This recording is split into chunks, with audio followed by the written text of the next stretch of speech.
¿Cuáles son los predictores de la felicidad? Y aquí vienen tres preguntas muy interesantes. Nosotros somos producto de nuestra herencia, la parte genética. La felicidad es producto de mis circunstancias. O la felicidad es producto de mis decisiones. ¿Cuál de ustedes creen que es la respuesta correcta? Una opinión. ¿Cuál es la respuesta correcta? Las tres. Las tres son la respuesta correcta.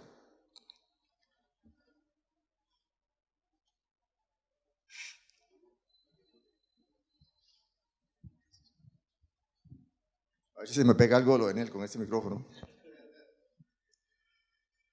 Es bien interesante cuando hablamos del tema de la herencia, porque también se nos ha dicho que lo que viene dado no se cambia. Otro mito, producto de todo este nuevo conocimiento que hay sobre el tema de la ciencia cerebral y la parte genética. Ciertamente, lo que viene dado en la parte genotípica, que es la parte física, si hay un problema con algún cromosoma por herencia, eso no lo cambia nadie. Pero es que hay una parte muy importante de la herencia que es las experiencias de vida de nuestros antepasados. Vienen en los cromosomas, en una partecita final que se llaman los histomas. Y eso es posible cambiarlo por decisión propia. Les pongo un ejemplo. Hicieron un estudio en Estados Unidos a un grupo, siempre han usado mucho a los gemelos que son homocigóticos, que tienen idénticos, que tienen igual, los genes son exactamente iguales. Hicieron un estudio a un grupo, a dos gemelos ya grandes sobre su comportamiento. Ambos provenían de una familia bastante disfuncional, con un padre agresor, alcohólico, bien complicada la vida en familia.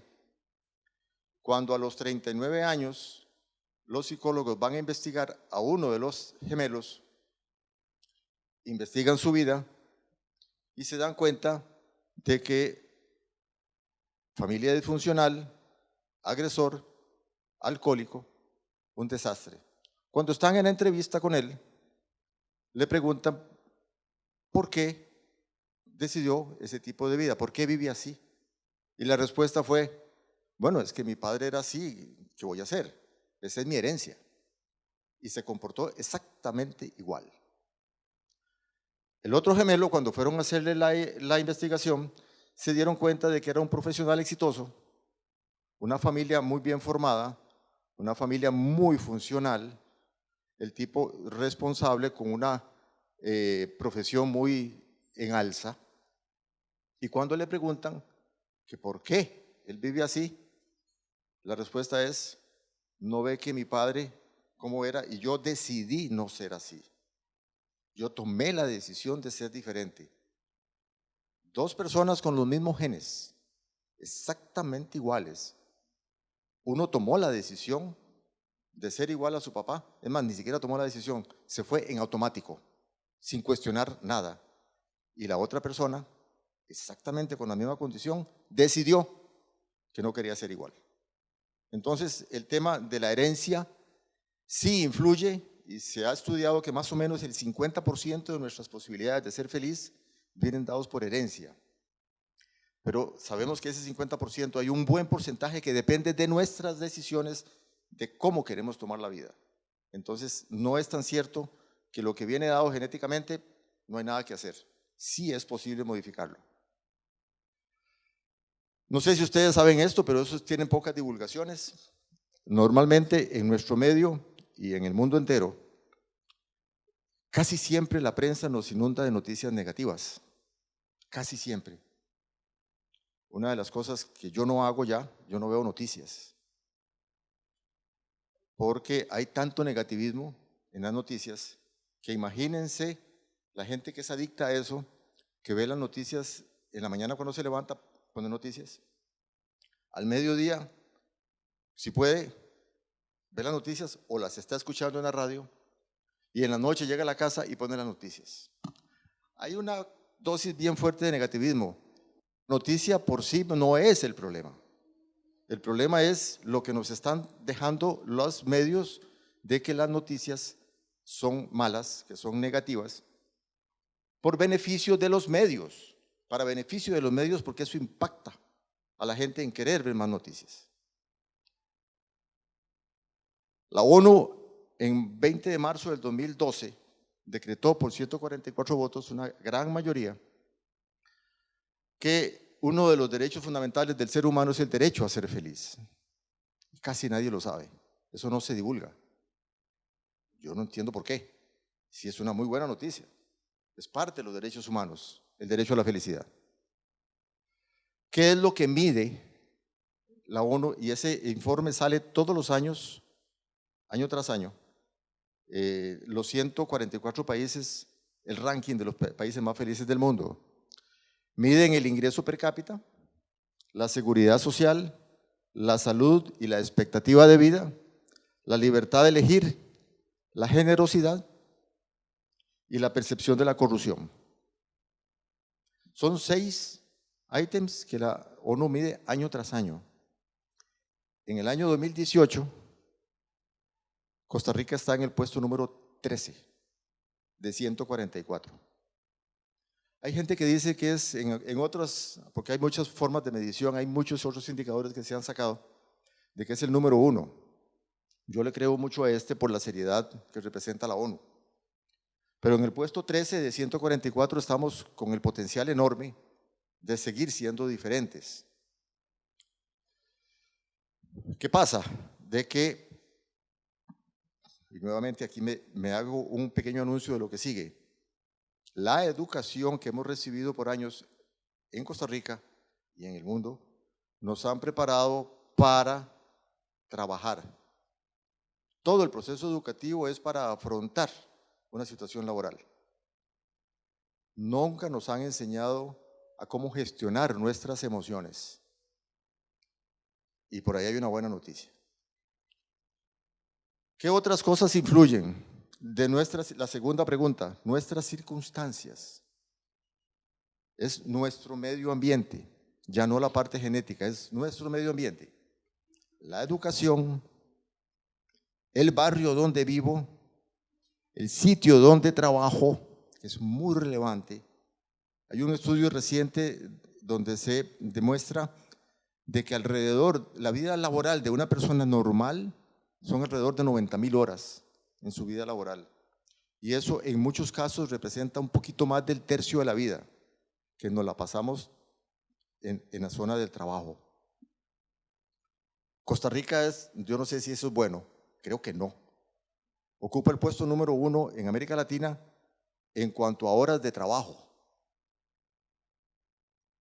Horas, silla digo yo, horas sentados en el escritorio. Pero tiene el peor indicador de América Latina en productividad. Entonces, ahí hay una controversia un poco complicada. Esta circunstancia donde nos estamos desenvolviendo también es un factor que ayuda a ser o no feliz. Pero eso sí es una decisión absolutamente nuestra, ¿verdad? El barrio donde vivo, la gente con la que me rodeo, quiénes son mis amigos, ¿verdad? ¿En qué universidad estudio? ¿Cuál es mi trabajo?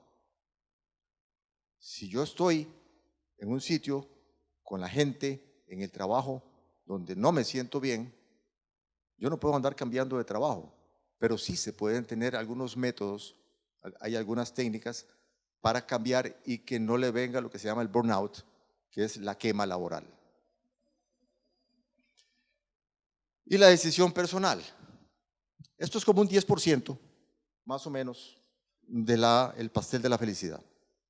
50% genética, 10% las circunstancias de la vida, el medio ambiente, y un 40% tiene que ver con la decisión personal que yo tome en el manejo de mi vida.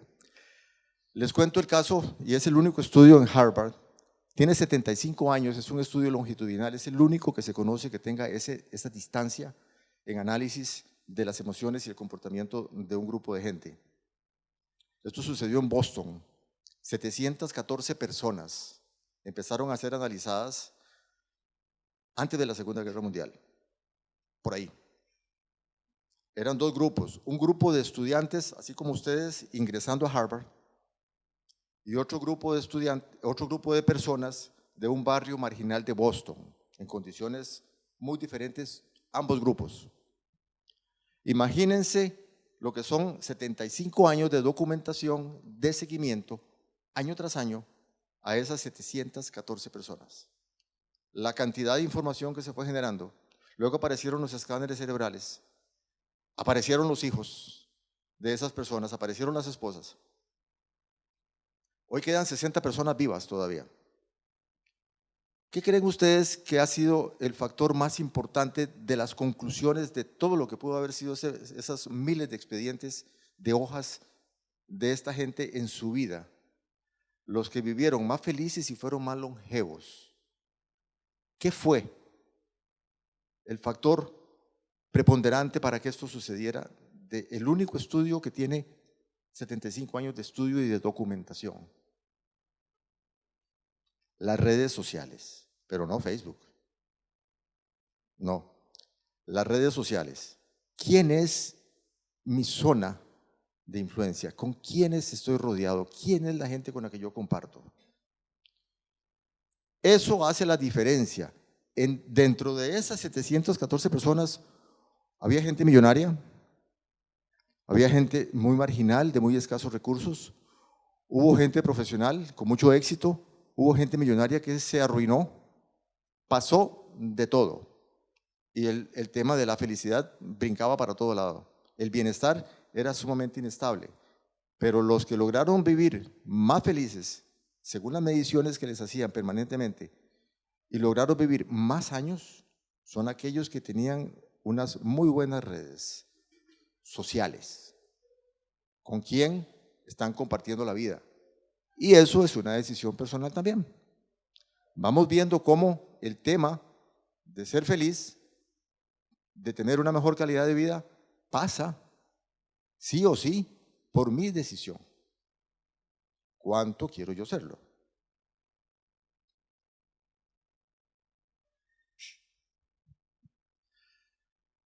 Ok, pero hay algo que pasa en nuestro cerebrito todos los días. Más o menos, diariamente nosotros generamos alrededor de 30.000 pensamientos. Más o menos.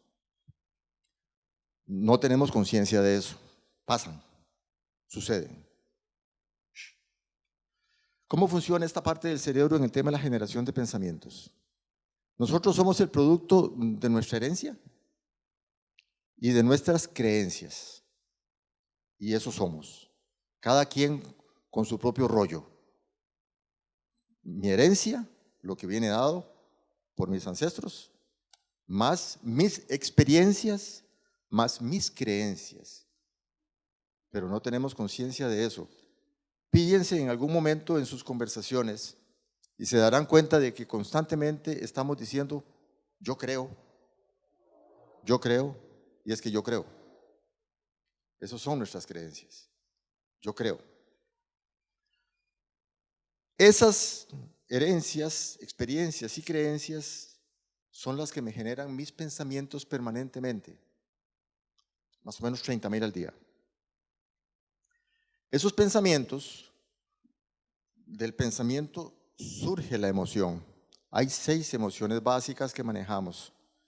Son 17 en total, 6 básicas y 11 secundarias.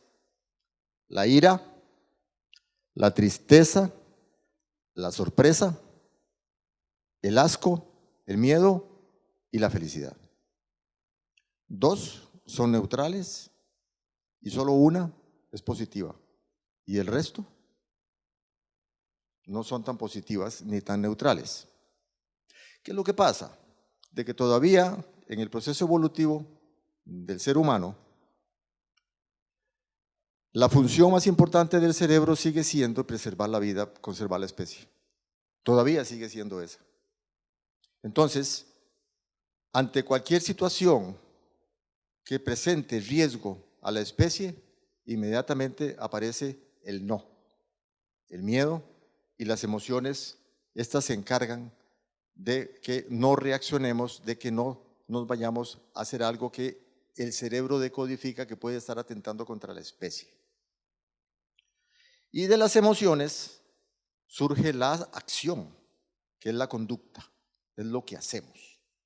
Todo esto sucede sin tener conciencia nosotros de qué está pasando.